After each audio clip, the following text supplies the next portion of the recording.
Lej, ti si kriv pač, lej, bili smo zmenjeni in si pač zajebal. A jaz, da sem zajebal, ali kaj? Ma daj sebe poglej, stari, kaj mi spet neki težiš? A jaz, da ti težim, ali kaj? Ti si pač vse zafrknil in zdaj se ne znaš niti upravičiti, ali kaj? Ma dej, poln kufr te ima, stari. Ti in te tvoje blesave pridige, stari. Kdo pa misliš, da si, stari? Lej, najdi se enega drugega, če ti kaj ni prav. Ma prav to bom naredil, lej, prav to bom naredil, poln kufr te imam, lej.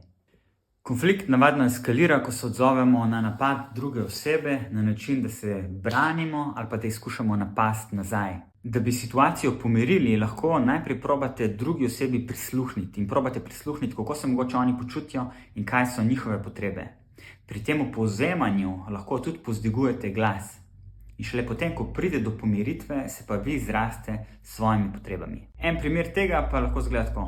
Ti si kriv, lej, bili smo zmenjeni in si pač zajebal. Če te prav razumem, si res razočaran na tem, kako sem odreagiral in bi si res želel, da se spoštujejo te plani, ki smo jih imeli. Ja, valjda, pač lej, enkrat ene stvari ne moreš narediti, koliko smo se zmenili. Ja, če te prav stopim, si res jezen in ti je res pomembno to spoštovanje teh načrtov. Ja, da bi se vsaj enkrat držal tega načrta, ki smo si ga zadali. Ja, da ti je res pomembno, da stvari tečejo, koliko smo se zmenili. Ja. In kam zdaj?